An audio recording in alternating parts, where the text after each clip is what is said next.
Good morning বন্ধুরা, আপনারা সবাই কেমন আছেন? আশা করছি অনেক ভালো আছেন। তো রোজকার মতো আজকেও সকাল সকাল উঠে পড়েছি আর দিয়ে দিচ্ছি গাছে একটু জল। গাছকে জল দিয়ে নিয়ে তারপর রোজকার মতো আমিও জল খেয়ে নিচ্ছে। ওদিকে দেখি আহিরের পাপা ডাকছে, তো গিয়ে দেখলাম আহিরের পাপা এনেছে মাছ। তো আহিরের পাপা আজকে প্রায় অনেক দিন পরই কাতলা মাছ এনেছে। অনেক দিন ধরে মাছ তো আমাদের রোজই আসে, কিন্তু কাতলা মাছটা আনে না। তো চলুন তাহলে মাছগুলোকে ভালো করে ধুয়ে নিই।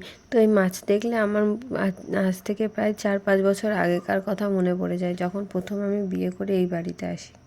যেহেতু এদের মাছের ব্যবসা, সেই জন্য এদের প্রতিদিনই প্রায় 3-4 কিলো করে মাছ আসতো। তো তখন আমার কাজ ছিল শুধু বসে বসে মাছগুলোর আঁশ ছাড়ানো, কারণ অত বড় বড় মাছ আমি কাটতেও পারতাম না আর সাহসও পেতাম না। তো আমি বসে বসে আঁশ ছাড়াতাম আর আহিরের ঠাম্মি নাহলে আহিরের দাদু মাছগুলোকে কেটে দিত। তো চলুন তাহলে, মাছগুলো ধোয়া হয়ে গেছে, মাছগুলোকে ভালো করে নুন হলুদ মাখিয়ে নিতে রেখে দিলাম। আজকে এই মাছগুলো করবো আর এগুলো ফ্রিজে রেখে দেবো। চলুন তাহলে ফ্রিজে রেখে দিয়ে আসি। তো রেখে দিয়েছে। আবার ওদিকে দেখি আহিরের বড় ঠাম্মি আমাকে ডাকছে। দেখি বলছে যে আহিরের বাবা নাকি আবার চিংড়ি মাছও পাঠিয়েছে, কিন্তু আমার দেখে মনে হলো যে তারপর আমি ফোন করলাম, যখন বললো যে না, এটা আমাদের না, ওর ঠাম্মির চিংড়ি মাছ। তাই ওর ঠাম্মিকে চিংড়ি মাছগুলো দিয়ে এলাম। আর এদিকে আহিরও ঘুম থেকে উঠে পড়েছে, ওই যে চুপচাপ শুয়ে শুয়ে জল খাচ্ছে। চলুন তাহলে আজকের রান্নাটা স্টার্ট করে দিই। এদিকে আলুগুলোকে ছাড়িয়ে ফেলেছি, আলু ভাজবো। আজকে সকালে ব্রেকফাস্টে ভাবছি করবো একটু আলু ভাজা আর পরোটা। তো তাই জন্য আলুগুলোকে ভালো করে কেটে নিয়েছি। কড়াইতে তেল বসিয়ে তারপরে এই যে আলুগুলোকে ভালো করে ছেড়ে নাড়াচাড়া করে নিয়ে একটু হালকা করে ঢেকে রেখে দিয়েছিলাম।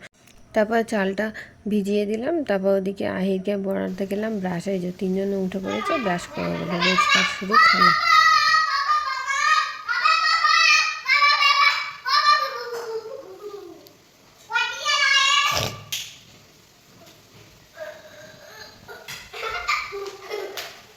এই যে মুখ টুক ধুয়ে তারপর আহিরের বাবাকে খেতে দিয়ে দিয়েছে। ওরা বসে বসে খাচ্ছে, আমি ওদিকে খাবারটা নিয়ে নিই। চলুন তাহলে, এই যে আমি এদিকে আমার খাবার নিয়ে নিয়েছি। এদিকে তাড়াতাড়ি খেয়ে নিয়ে আবার দুপুরে রান্নাও বসাতে হবে। তো এদিকে আমি দুপুরে রান্না বসিয়ে দিয়েছি, মাছের ঝোল আর ভাত হবে আজকে। তাই জন্য মাছগুলোকে ভালো করে লাল লাল করে ভেজে নেবো। তো মাছগুলোকে এই যে ভেজে নিয়েছি, ভেজে তুলে নিচ্ছি। তারপরে আরও মাছ আছে, ওইগুলোকেও ভালো করে লাল লাল করে ভেজে নিচ্ছি। আর ওদিকে মাছ ভাজতে ভাজতে আমি ওদিকে ভাতের জলটাও বসিয়ে দিয়েছি। যতক্ষণে গরম হবে ততক্ষণে এদিকে মাছ ভাজাও হয়ে যাবে। আর এদিকে নিয়ে নিয়েছি কটা পেঁয়াজ আর আলু, এগুলোকে ভালো করে ছাড়িয়ে ধোয়াও হয়ে গেছে। আর ওদিকে করে নেবো।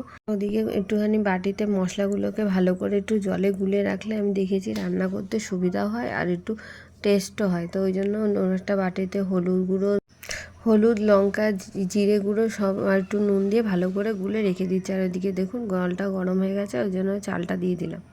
আর ওদিকে আলু ভেজে তুলে রেখে দিয়েছি। আর এদিকে পেঁয়াজটাও কড়াইতে দিয়ে দিয়েছি। আজকে সব ভিডিও করা হয়নি রান্নার, কারণ ওদিকে আমি আমার জায়ের সাথে গল্প করতে করতে অর্ধেক ভিডিও করতেও ভুলে গেছি। চলুন তাহলে, মাছের ঝালটাও হয়ে গেছে। আর ওদিকে একটুখানি মুসুর ডাল নিয়ে নিচ্ছি। আহিরের পাপার রোজই একটু করে ডাল লাগে, তাই জন্য আজকে একটু মুসুর ডাল করছি। তাই মুসুর ডালটা ভালো করে ধুয়ে নিয়েছি। আর ওদিকে ফ্রাই প্যানে বসিয়ে দিয়েছি, অল্প একটু পেঁয়াজ আর একটু রসুন দিয়ে ভালো করে ফ্রাই করে নিয়ে তারপর ডালটা দিয়ে যে জল ঢেলে নিয়েছি। চলুন তাহলে, রান্না কমপ্লিট হয়ে গেছে। গ্যাস ফ্যাস সব পরিষ্কার করে রোজকার মতো বাসন কোসন ধুয়ে গুছিয়ে এখন বাজে 11:30। 11:30টার মধ্যে রান্না কমপ্লিট হয়ে গেছে। আর ওদিকে আমি চান করেও চলে এসেছি। আজকে যেহেতু পুরো চুলটা ধুয়েছি, সেই জন্য ভালো করে চুলটাকে শুকিয়ে নিচ্ছি। তাহলে আমি ভিজে মাথায় যদি পাখার তলায় বসি তাহলে আমার খুব ঠান্ডা লেগে যায়। ওই জন্য আমি ভালো করে আগে চুলটাকে মোটামুটি শুকিয়ে নিই। চলুন, ওরা নিচে গেছে, অনেকক্ষণ ধরে আওয়াজ পাচ্ছি না। দেখি তো গিয়ে কী করছে। ও বাবা, দেখি গিয়ে তিনজন মিলে একসাথে কেমন চান করছে দেখুন।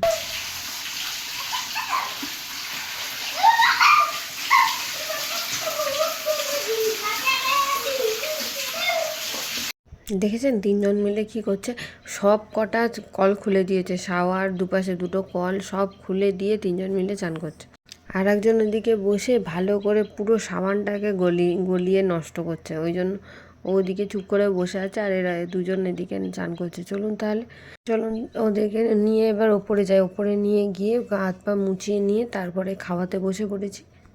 দিয়ে দিয়েছি আহিরকে খেতে। আহির কিন্তু নিজের হাতে রোজ খায় না, কিন্তু এখন যেহেতু ভিডিও করি ওই জন্য আমি ওকে বলি তুই তাড়াতাড়ি নিজের হাতে খা, ভিডিও করি সবাই দেখতে পাবে আর সবাই তোকে গুড বয়ও বলবে, সেই জন্য ও কিন্তু নিজের হাতে খাচ্ছে, নাহলে কিন্তু ও নিজের হাতে খেতে চায় না, খালি বলে মা খাইয়ে দাও। চলো এদিকে খাওয়া দাওয়া প্রায় হয়ে এসছে, দেখুন ও কি বলতে এসছে। কে কামড়েছে? নিয়ে আস। না ওর পাপা বকেছে।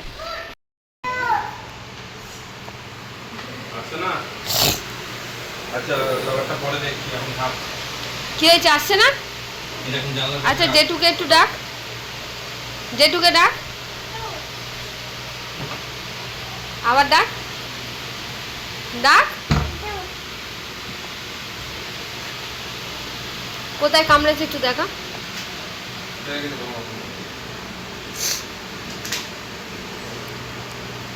দাগ বসে গেছে গো। যাও গিয়ে শুয়ে পড়ো, যাও যাও যাও যাও যাও, টাটা টাটা। দাদা ঘুমোবে, চলো তুমি গিয়ে শুয়ে পড়ো, যাও। ভাই কোথায়? ভাই পাপা তুমিও গিয়ে শুয়ে পড়ো, যাও। খাওয়া হয়ে গেছে? যা পড়ে আছে। খাওয়া হয়ে গেছে? খেয়েছো? কি খেয়েছো? কি খেয়েছো? ওটা মুখে দেয় না, ঠিক করে বলো কি খেয়েছো? কি খেয়েছো? হ্যাঁ মাংস খেয়েছো? হ্যাঁ মাংস খেয়েছো, তাই? আর কি? আলু, আলু খেয়েছো? এই যে আহিকে ঘুম পাড়িয়ে দিয়েছে, ওর কথা শুনলেন? ওর হাতে ওর ভাই কামড়ে কেমন দাগ বসিয়ে দিয়েছে। চলুন এদিকে আমার রুটি করাও হয়ে গেছে, রুটিটা তাড়াতাড়ি করে নিয়েছি, তার কারণ হচ্ছে আজকে একটুখানি সন্ধ্যাবেলা এক জায়গায় বেরোবো, সেটা হলো আহিকে আঁকাতে নিয়ে যাব আর আমি আঁকা শেখাতে যাব।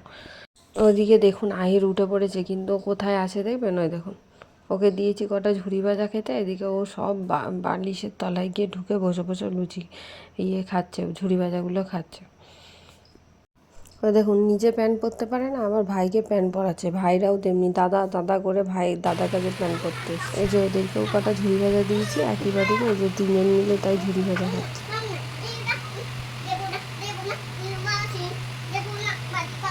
চলুন দেখেছেন, ওরা ওদিকে খাওয়াটা কমপ্লিট করে নিক, তারপর নিয়ে যাবো একটু ছাদে। রোজ বিকেলবেলা একটু ছাদে নিয়ে যাই, তাহলে ওরাও একটু খেলতে পারে, নাহলে তো ঘরের মধ্যেই খেলাধুলা করে। তো ওই যে তিনজনে ছাদে চলে এসছে, এবার তিনজনে রেডি হয়ে গেছে খেলবে বলে, দেখেছেন? দেখুন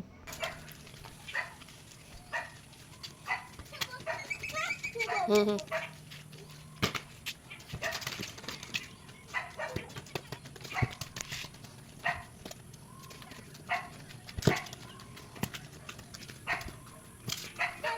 নিচে ফেলবি না।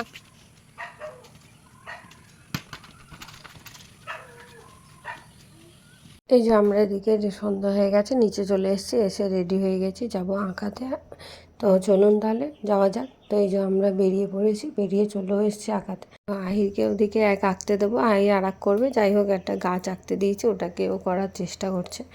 তো ওদিকে ও ওই ড্রয়িংটা করছে। তো আজকের মতো তাহলে ব্লগটা এই অবধিই থাকলো, যদি ভালো লাগে অবশ্যই কমেন্ট করে জানাবেন আর সাবস্ক্রাইব করে দেবেন ইউটিউব চ্যানেলটা, আর এদিকে ফেসবুক চ্যানেলটাতেও ফলো করে দেবেন। তো আজকের মতো ব্লগটা এই অবধিই থাকলো।